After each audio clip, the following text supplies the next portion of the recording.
Halo teman-teman, perkenalkan nama saya Aulia Rizky Naes. Di sini saya akan menjelaskan materi tentang pemilihan kepala daerah dan wakil kepala daerah. Selamat menonton. Pemilihan kepala daerah seperti gubernur, wali kota, dan bupati di tingkat daerah merupakan bagian penting dari sistem demokrasi Indonesia yang memungkinkan warga negara untuk memiliki suara langsung dalam memilih pemimpin lokal mereka. Pemilihan kepala daerah memainkan peran penting dalam membentuk pemerintahan dan membangun provinsi, kota, dan kabupaten di seluruh negeri. Pemilihan kepala daerah dilakukan dengan sistem pemungutan suara langsung. Artinya, pemilih di provinsi, kota, atau kabupaten tertentu berhak memilih langsung calon yang mereka sukai untuk jabatannya masing-masing, tanpa perantara lembaga pemilihan. Ketentuan umum dalam pemilihan kepala daerah dan wakil kepala daerah.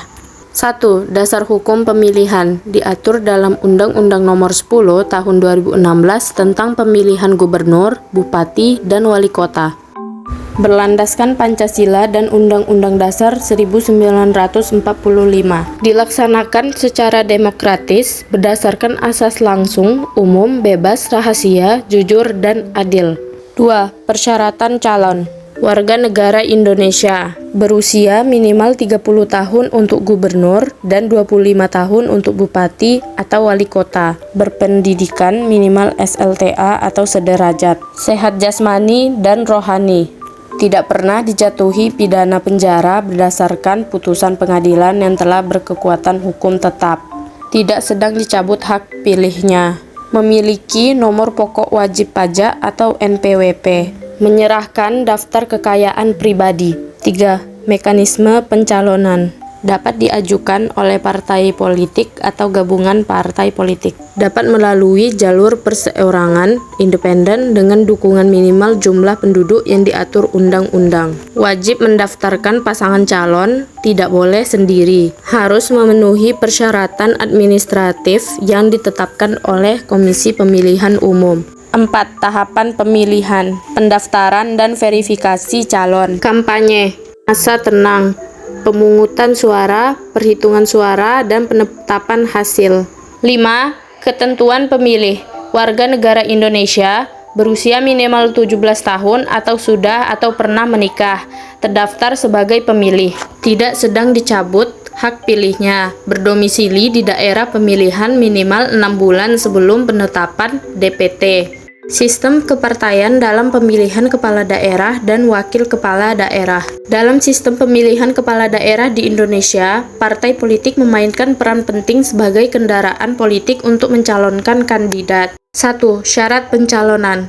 Partai politik atau gabungan partai politik dapat mengajukan pasangan calon kepala daerah jika memenuhi syarat minimal 20% kursi DPRD atau 25% suara sah dalam pemilu legislatif. Partai politik juga bisa berkoalisi dengan partai lain untuk memenuhi syarat pencalonan tersebut. Selain melalui partai politik, calon juga bisa maju melalui jalur independen dengan mengumpulkan dukungan KTP sesuai jumlah minimal yang ditentukan. 2. Peran partai politik. Melakukan proses penjaringan dan penyaringan calon, memberikan rekomendasi pencalonan, memfasilitasi kampanye dan sosialisasi calon, memberikan dukungan politik dan mobilisasi massa. 3. Sistem pemilihan. Menggunakan sistem pemilihan langsung oleh rakyat. Calon yang diusung partai politik berkompetisi dalam pemilihan satu putaran. Pemenang ditentukan berdasarkan perolehan suara terbanyak. Jika tidak ada yang mencapai 50% plus 1 suara, dilakukan putaran kedua untuk 2 pasangan dengan suara tertinggi. Calon independen atau perseorangan dalam pilkada pemilihan kepala daerah di Indonesia. Calon independen adalah warga negara yang mencalonkan diri sebagai kepala daerah tanpa melalui partai politik. Hal ini diatur dalam Undang-Undang Nomor 10 Tahun 2016 tentang Pilkada. Syarat pencalonan harus mengumpulkan dukungan dari masyarakat yang dibuktikan dengan fotokopi KTP. Jumlah dukungan bervariasi berdasarkan jumlah penduduk. Untuk provinsi dengan penduduk lebih dari 12 juta, minimal 7,5% dukungan. Untuk provinsi dengan penduduk 6-12 juta, minimal 10% dukungan. Untuk provinsi dengan penduduk kurang dari 6 juta, minimal 10% dukungan. Untuk kabupaten atau kota dengan penduduk lebih dari 1 juta, minimal 10% dukungan. Untuk kabupaten atau kota dengan penduduk 500.000 sampai 1 juta, minimal 8,5% dukungan. Untuk kabupaten atau kota dengan penduduk kurang dari 500.000, minimal 10% dukungan. Proses verifikasi. 1. Dukungan harus tersebar di lebih dari 50% jumlah kecamatan untuk kabupaten atau kota, atau 50% kabupaten atau kota untuk provinsi. 2. KPU akan melakukan verifikasi administrasi dan faktual terhadap dokumen dukungan. 3. Dukungan harus asli dan tidak boleh ganda. Ketentuan pidana pilkada. Ketentuan pidana dalam pilkada berdasarkan Undang-Undang Nomor 10 Tahun 2016. 1. Tindak pidana manipolitik atau politik uang. Memberikan uang atau materi untuk mempengaruhi pemilih, pidana penjara 36-72 bulan dan denda sebesar 300 juta sampai 1 miliar. Menerima uang atau materi dan melakukan pemilihan sesuai pemberi, pidana penjara 36-72 bulan dan denda sebesar 300 juta sampai 1 miliar. 2. Tindak pidana pemalsuan, memalsukan dokumen pencalonan, pidana penjara 36-72 bulan dan denda sebesar 36 juta sampai 72 juta. Memalsukan surat suara, pidana penjara 36-72 bulan dan denda sebesar 36 juta sampai 72 juta. Mengaku sebagai orang lain saat memilih, pidana penjara 24-72 bulan dan denda sebesar 24 juta sampai 72 juta. 3. Tindak pidana dalam pemungutan suara. Menggagalkan pemungutan suara, pidana penjara 24-60 bulan dan denda sebesar 24 juta sampai 60 juta. Menghalangi seseorang memberikan hak pilih, pidana penjara 24-60 bulan dan denda sebesar 24 juta sampai 60 juta.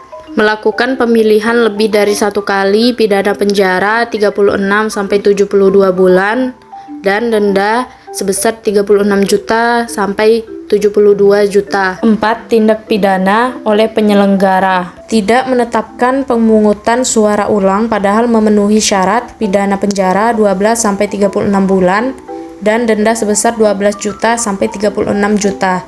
Tidak membuat berita acara dan sertifikat hasil perhitungan suara, pidana penjara 12-36 bulan dan denda sebesar 12 juta sampai 36 juta. Mengubah berita acara hasil perhitungan suara, pidana penjara 36-72 bulan dan denda sebesar 36 juta sampai 72 juta.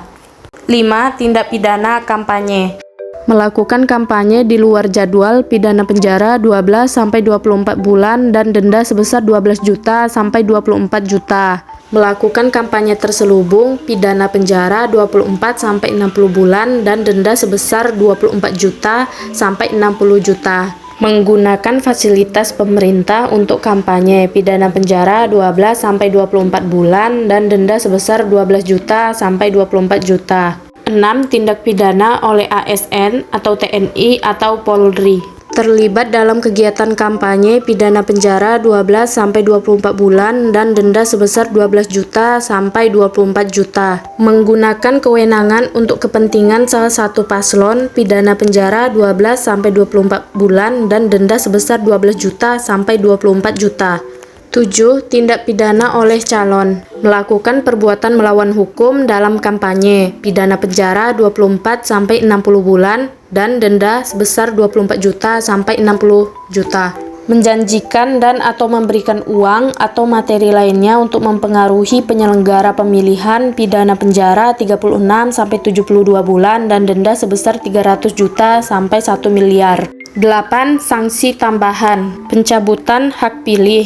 pencabutan hak untuk dipilih dalam pemilihan umum, pemberhentian dari jabatan bagi penyelenggara pilkada, pelarangan menjadi penyelenggara pilkada. Penegakan hukum terhadap tindak pidana pilkada dilakukan oleh 1. Bawaslu atau Panwaslu sebagai pengawas, 2. Kepolisian sebagai penyidik, 3. Kejaksaan sebagai penuntut, 4. Pengadilan sebagai pemutus perkara. Peraturan Pemerintah PP Nomor 6 Tahun 2005 adalah peraturan yang mengatur tentang pemilihan, pengesahan pengangkatan, dan pemberhentian kepala daerah dan wakil kepala daerah. Beberapa poin penting dalam peraturan pemerintah ini meliputi 1. Pengaturan mengenai tata cara pemilihan kepala daerah dan wakil kepala daerah secara langsung oleh rakyat, termasuk tahapan persiapan dan pelaksanaan. 2. Ketentuan tentang persyaratan calon kepala daerah dan wakil kepala daerah termasuk syarat administratif dan personal yang harus dipenuhi. 3. Mekanisme pengesahan pengangkatan kepala daerah dan wakil kepala daerah terpilih oleh Presiden atau Menteri Dalam Negeri sesuai tingkatannya. 4. Prosedur pemberhentian kepala daerah dan wakil kepala daerah baik yang bersifat tetap maupun sementara beserta alasan-alasan yang dapat menjadi dasar pemberhentian. 5. Pengaturan tentang peran dan fungsi DPRD dalam proses pemilihan, pengangkatan, dan pemberhentian kepala daerah. Peraturan pemerintah ini merupakan implementasi dari Undang-Undang Nomor 32 Tahun 2004 tentang pemerintahan daerah. Peraturan ini dibuat untuk menjamin terlaksananya proses demokratisasi di tingkat daerah melalui pemilihan kepala daerah secara langsung. Sekian dari video saya, sampai jumpa lagi di video berikutnya.